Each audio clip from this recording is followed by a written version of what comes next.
Hello guys, welcome all to the channel by concept with me. तो आज हमारा topic है, हम जो व्यूज़ शेयर करेंगे आज वो शेयर करेंगे हम ट्राइपेनोसोमा क्रूजी पे, जो कौन सी डिजीज़ फैलाता है, चगास डिजीज़। तो हम यहाँ पर डिस्कस करने वाले हैं उसकी लाइफ साइकिल के बारे में।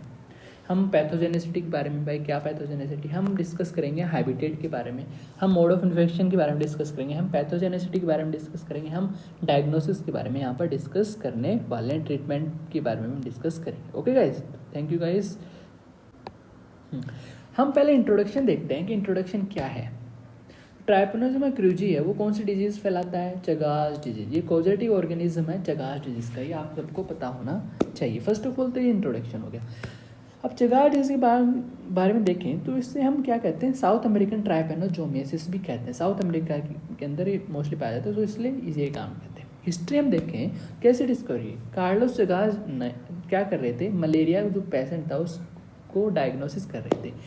एक्सीडेंटली उन्हें क्या मिलता है कि एक्सीडेंटली वो फाइंड करते हैं कि ट्राइपेनोसोमा उनको मिलता है किसके अंदर, इंटेस्टाइन ऑफ ट्राइएटोमिक बग।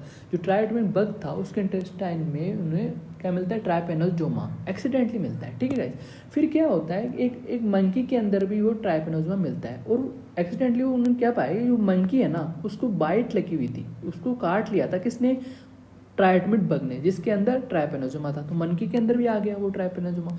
तो इस तरीके से इन्होंने ये ट्राइपेनोसोमा डिस्कवर किया।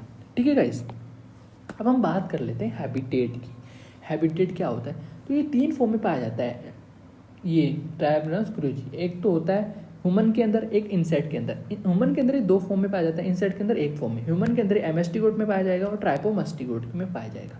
एमएस्टिगोट की डिटेल स्टडी हम यहाँ कर रहे हैं। ठीक है, इस एमएस्टिगोट जो होता है इंट्रासेलुलर पैरासाइट होता है, मतलब इंट्रासेलुलर मतलब अंदर की ऑर्गन में अंदर पाया जाता है। जैसे हम मस्कुलर टिश्यू के अंदर बात कर लें, हम नर्वस टिश्यू के अंदर बात कर लें, रेटिकुलो एंडोथेलियल टिश्यू के अंदर ये सारी चीज़ें पाई जाती है। एमएस्टिगोट एक ओवल शेप होता है, जो आप स्ट्रक्चर देख रहे हो ओवल शेप होता है। न्यूक्लियस हो गया, ये पैरामेजियल बॉडी हो गया, ब्लेफरोब्लास्ट यहाँ होता है, यहाँ फ्लेजिला नहीं होता, एमएस्टिगोट में फ्लेजिला नहीं होता। और जो एमएस्टिगोट स्टेज है ये लिस्मानिया की तरह ही, जो लिस्मानिया के अंदर एमएस्टिगोट था उसकी तरह लगता है, तो इसलिए हम इसे क्या कहते हैं, लिस्मानियन फॉर्म भी कहते हैं। एमएस्टिगोट के बारे में एक और पॉइंट है कि एमएस्टिगोट जो है वो मल्टीप्लिकेशन और पैरासाइट में मल्टीप्लिकेशन जो पैरासाइट होता है ना इसका, वो एमएस्टिगोट फॉर्म में ही करता है मल्टीप्लिकेशन। ट्राइपोमास्टिगोट जो है वो पेरिफेरल ब्लड के अंदर पाया जाए, तो एमएस्टिगोट कहाँ पाया जाता है, वो इंट्रासेलुलर पैरासाइट है, तो इंट्रासेलुलर ऑर्गन में पाया जाएगा। ट्राइपोमास्टिगोट भी पेरिफेरल ब्लड के अंदर ही पाया जाता है। ठीक है, एमएस्टिगोट की हमने बात कर ली, तो हम ट्राइपोमास्टिगोट की डिटेल स्टडी करते हैं।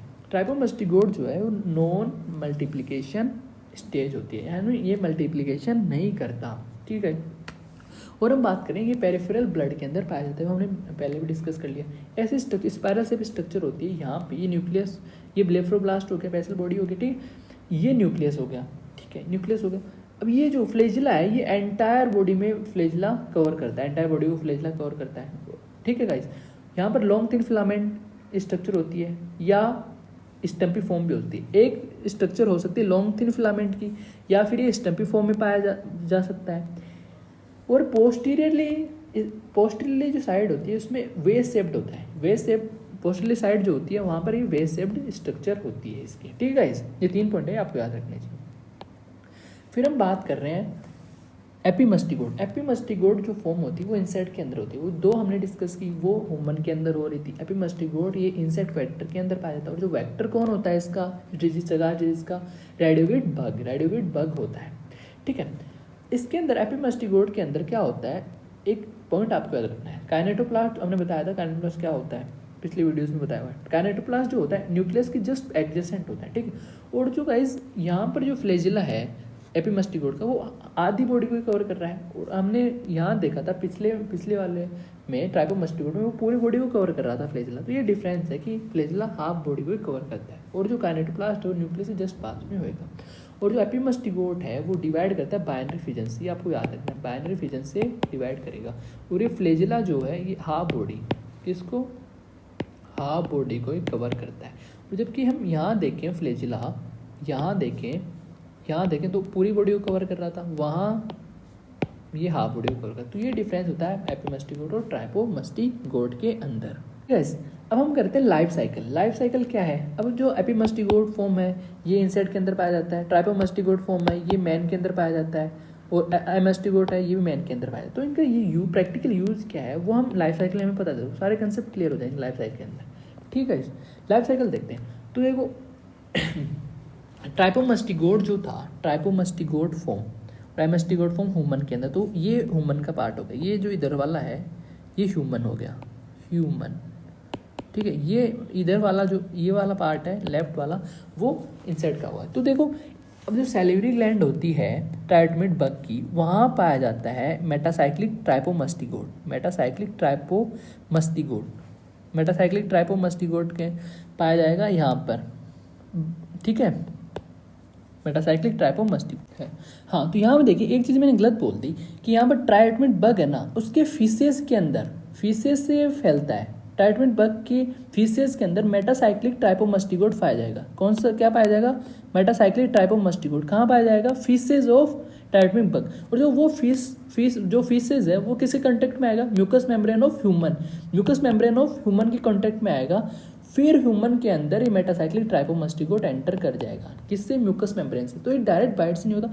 यहाँ पर फीसेस कंटेमिनेशन होता है। फीसेस ऑफ ट्राइटोमेट बग के अंदर क्या पाया जाएगा? मेटासाइक्लिक ट्राइपोमस्टिगोट देन ह्यूमन के अंदर आ गया। ठीक है, ह्यूमन की वेरियस सेल को पेनिट्रेट कर जाता है। ठीक है, और एमस्टिगोट में कन्वर्ट हो जाता है। ह्यूमन के अंदर वेरियस सेल को मेटासाइक्लिक ट्राइपोमस्टिगोट एंटर कर जाता है और डिवाइड करने लग जाता है, और किसके अंदर कन्वर्ट हो जाता है? एमस्टिगोट स्टेज के अंदर। एमस्टिगोट जो है बाइनरी फिजन से डिवाइड करता है। किससे डिवाइड करता है? बाइनरी फिजन से, in cell of infected tissue. Binary fission से डिवाइड करेगा। ठीक है गाइस, फिर क्या होता है? इंटरसेलुलर एमस्टिगोट जो है ना वो ट्राइपोमस्टिगोट में कन्वर्ट हो जाता है। जो एमस्टिगोट किसके अंदर, देन लेटर किसके अंदर कन्वर्ट हो जाएगा? ट्राइपोमस्टिगोट के अंदर, and then burst out of the cell and the blood stream. वो ट्राइपोमस्टिगोट के अंदर कन्वर्ट होके ये ब्रस्ट आउट हो जाता है। मतलब धीरे धीरे साइज बढ़ेगा तो सेल का साइज बढ़ेगा, रप्चर हो जाएगा तो ब्लड के अंदर, ब्लड स्ट्रीम के अंदर ये आ जाएगा। ठीक है गाइस, एक और यहाँ से एक और पाथ निकलता है कि जो ट्राइपोमस्टिगोट होता है वो अदर जो सेल है, जो सेल बच गई उनको भी कर सकता है। ठीक है, trypomastigote can infect other cell and transform into intercellular amastigote in new infection site. ठीक है, दूसरी सेल है जो हेल्दी है उनको भी इन्फेक्ट कर सकता है। ये इधर से एक बात निकल गया। अब यहाँ इंटरसेलुलर एमस्टिगोट है। अब यहाँ पर ह्यूमन को बाइट करेगा। ह्यूमन को कौन बाइट करेगा? ट्राइटोमेट बग। ह्यूमन को बाइट करेगा तो उसके बाइट ब्लड के अंदर, जो ब्लड सक करेगा उस ब्लड के अंदर क्या चला जाएगा? इंटरसेलुलर क्या चला जाएगा? ट्राइपोमस्टिगोट चला गया। ठीक है, अब जो ट्राइपोमस्टिगोट चला गया ब्लड के अंदर, और जो ब्लड किसके अंदर गया? ट्राइटोमेट बग के अंदर। फिर वो ट्राइपोमस्टिगोट जो मिडगट होती है ट्राइटोमेट बग की, उसके अंदर एपिमस्टिगोट में कन्वर्ट हो जाएगा। एपिमस्टिगोट में कन्वर्ट हो गया, फिर मिडगट के अंदर ही मल्टीप्लाई करेगा। फिर जो एपिमस्टिगोट है वो ट्राइपोमस्टिगोट के अंदर कन्वर्ट हो जाएगा हिंडगट के अंदर वो ट्राइपोमस्टिगोट में कन्वर्ट हो जाएगा। फिर वापस फिशेस के अंदर निकल जाएगा। ठीक है, फिशेस के अंदर निकल जाएगा। क्या निकलेगा? मेटासाइक्लिक ट्राइपोमस्टिगोट है। ठीक है, फिशेस के अंदर निकल गया देन वापस कॉन्टेक्ट में आएगा mucus membrane of human, then वापस साइकिल रिपीट होती चली जाएगी। तो इंपॉर्टेंट साइकिल है गाइस। एक बात ध्यान रखना है कि यहाँ पर फिशेस के कांटेक्ट में होता है। फिशेस के अंदर क्या पाया जाएगा? मेटासाइक्लिक ट्राइपोमस्टिगोट। तो इन्फेक्टिव फॉर्म क्या है? मेटासाइक्लिक ट्राइपोमस्टिगोट फॉर ह्यूमन। ठीक है, अब हम देखते हैं पैथोजेनिसिटी कैसे डिजीज फैलाता है। इंक्यूबेशन पीरियड देखें इसका तो 7 से 10 डे होता है। चगास डिजीज की बात कर रहे हैं हम यहाँ पर क्या होता है? जैसे एंट्री होएगा उस साइड पे क्या होगा? इरिथमेटस स्वेलिंग, रेडिस सी स्वेलिंग आ जाएगी, और रीजनल लिम्फ नोड जो होता है उसका एडिनोपैथी हो जाएगी। ठीक है गाइस, इसको हम क्या बोलते हैं? जो स्वेलिंग आती है उसको हम चागोमा कहते हैं। ठीक है, चागोमा। और एक यहाँ पर एक पाया जाता है रोमांस का साइन। रोमांस का साइन क्या होता है वो हम डिफाइन करेंगे। रोमांस का साइन क्या होता है गाइस? रोमांस का साइन देखो ये दिख रहा है आपको, ये दिख रहा है आइज में। ठीक है, आइज की क्या होता है? यूनिलेटरल पैनलेस एडिमा हो जाता है। पैन मतलब दर्द नहीं होता, पैनलेस एडिमा हो जाता है। और पैरेलल ओक्यूलर टिश्यू होता है आई के अंदर, उसका क्या होता है? स्वेलिंग हो जाती है। क्या हो जाती है? स्वेलिंग हो जाती है। ठीक है, हाँ, तो अब दो चगास डिजीज होती हैं। पैथोजेनिसिटी दो प्रकार से पढ़ेंगे हम। एक तो एक्यूट चगास डिजीज, एक chronic Chagas disease. Acute Chagas disease क्या होता है? 1 से 4 मंथ मतलब बहुत जल्दी, मतलब 1 से 4 महीने तक होता है, जैसे डिजीज़ के 1 से 4 महीने तक ये होता है।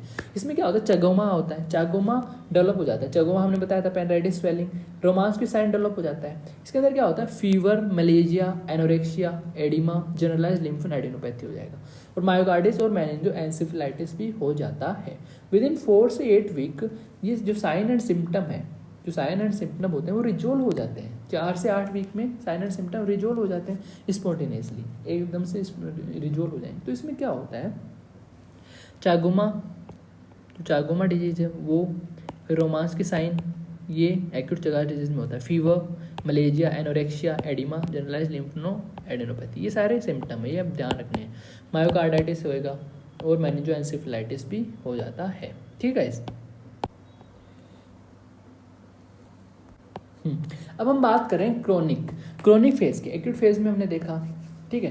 क्रोनिक फेज में क्या होता है, ये इन्फ्लेमेटरी रेस्पॉन्स क्रोनिक फेज के अंदर थोड़ा लेट होता है। क्रोनिक फेज में इन्फ्लेमेटरी रेस्पॉन्स आएगा, सेलुलर सेल डिस्ट्रक्ट कर जाएंगे, सेलुलर डिस्ट्रक्शन हो जाएगा, फाइब्रोसिस, मसल जो नर्व का जो फाइब्रोसिस हो जाएगा, और जो फाइब्रोसिस और मसल्स नर्व किसकी जो कंट्रोल करें, होलो ऑर्गन, जैसे हार्ट को जो मसल नर्व कंट्रोल कर रही है उसका डैमेज हो जाएगा, इसोफेगस की नर्व का डैमेज हो जाएगा, कोलोन की नर्व का डैमेज हो जाएगा। तो हार्ट की नर्व का डैमेज होने के बाद में क्या होगा, कार्डिक मायोपैथी हो जाएगा। इसोफेगस की नर्व डैमेज होगी तो मेगा इसोफेगस हो जाएगा। कोलोन की नर्व फाइब्रोसिस या डैमेज होगी तो मेगा कोलोन हो जाएगा। तो यहाँ 3 इंपॉर्टेंट है, कार्डियो मायोपैथी, मेगा इसोफेगस और मेगा कोलोन। ये 3 फीचर किसके हैं, क्रोनिक फेज के। ठीक है गाइस, ये आपको ध्यान रखने थे, इन स्पेसिफिक फीचर। और एक्यूट चगास डिजीज के फीचर क्या है, चगोमा और रोमांस की साइन। ठीक है गाइस, फीवर, मलेजिया, एनोरेक्सिया, ये सारी चीज़ें हमें ध्यान रखनी होती है। फिर हम आते हैं कॉन्गेनाइटल इन्फेक्शन, मतलब मदर टू फीटस भी हो सकता है क्या, वो हम देखते हैं। कॉन्गेनाइटल इन्फेक्शन पॉसिबल है, ठीक है, in both acute and chronic Chagas disease के अंदर ये पॉसिबल होता है। Causing myocardial and neurological damage to foetus, myocardial और न्यूरोलॉजिकल जो डैमेज कर सकता है फीटस को, मायोकार्डियम और न्यूरोलॉजिकल डैमेज कर सकता है। ठीक है, ये फीटस के अंदर भी पॉसिबल है, मदर टू फीटस। अब हम बात करें डायग्नोसिस की, ठीक है। डायग्नोसिस बात कर रहे हैं हम एक्यूट चगास डिजीज की डायग्नोसिस की। तो पहले हम बात करते हैं माइक्रोस्कोपी, भाई कैसे डायग्नोसिस करें। माइक्रोस्कोपी करेंगे तो सैंपल कहाँ से लेंगे, हम स्पेसिमेन कहाँ से लेंगे, हम ब्लड से इसका स्पेसिमेन ले सकते हैं, बफी कोड से ले सकते हैं, लिम्फ नोड से ले सकते हैं, लिम्फ नोड की बायोप्सी से हम इसका कर सकते हैं। ठीक है, ब्लड से ले लो, बफी कोड, लिम्फ नोड से भी हम स्पेसिमेन ले सकते हैं इसका। जिम्सा स्टेन हम करें अगर, तो हमें क्या फाइंडिंग होगी, जिम्सा स्टेन में हमें क्या मिलेगा, सर्कुलेटिंग ट्राइपोमस्टिगोट मिल जाएंगे, घूमते हुए ट्राइपोमस्टिगोट मिल जाएंगे अगर हम जिम्सा स्टेन करेंगे तो। कल्चर में क्या, कल्चर किस में करेंगे हम, एक आता है एनएन मीडियम, निकोली मीडियम हमने देखा था, साइंटिस्ट के नाम पर है एनएन मीडियम, हमने पिछली वीडियो में बताया था आपको। वारंस मीडियम भी था। अब डायग्नोसिस, हम क्रोनिक जगह से डायग्नोसिस कैसे करें, वो डायग्नोसिस था किसका गाइस, वो डायग्नोसिस किसका था, अभी ऊपर वाला हमने बताया वो एक्यूट चगास डिजीज का था। अब क्रोनिक चगास डिजीज का डायग्नोसिस हम कर रहे हैं, क्रोनिक चगास डिजीज का। तो सीरोलॉजी हम देखें, तो सीरोलॉजी मतलब एंटीजन एंटीबॉडी डिटेक्शन कैसे करेंगे, आईजीजी का डिटेक्शन। तो रेडियो इम्यूनो प्रेसिपिटेशन क्या होता है, रेडियो इम्यूनो प्रेसिपिटेशन ऐसे से हम आईजीजी का डिटेक्शन कर सकते हैं, इसको हम शॉर्ट में RIPA भी कहते हैं।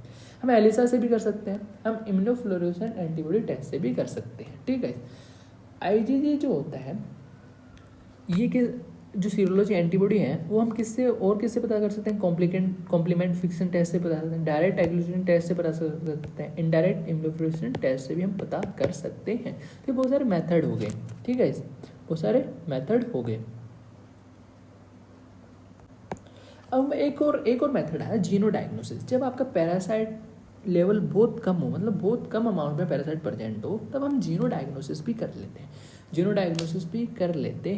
ठीक है, जीनो डायग्नोसिस क्या होता है, यूजिंग पेस्ट, जो पेस्ट होता है ना उसको हम टेस्ट के लिए यूज़ लेते हैं। ठीक है, क्या होता है, हम जैसे लैब बग्स होते हैं, लैब बग्स जानते हो, लैब बग्स जो होते हैं उसमें क्या करते हैं, हम इनोकुलेट कर देते हैं पेशेंट का जो ब्लड है पेशेंट का, उसको लैब के अंदर जो बग्स होते हैं उनको उसमें इनोकुलेट कर देते हैं। तो 10 से 20 डेज आफ्टर हम उसका जो फीसेज होता है उन लैब बग्स का, वो हम कलेक्ट कर लेते हैं, collect the faeces of the bugs.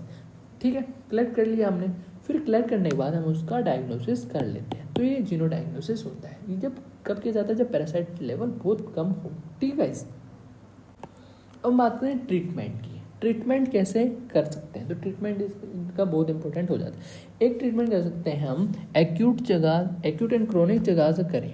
Acute chronic जगह से करें तो नाइफर्टी मॉक्स और बेंजनीडाजोल। नाइफर्टी मॉक्स का देखें हम तो 8 से 10 मिलीग्राम पर केजी फॉर एडल्ट के लिए, ठीक है, और 15 मिलीग्राम पर केजी फॉर चिल्ड्रन के लिए नाइफर्टी मॉक्स। ठीक है गाइस, 5 से 10 मिलीग्राम पर डे बेंजनीडाजोल भी हम यूज़ कर सकते हैं, 5 से 10 मिलीग्राम पर डे।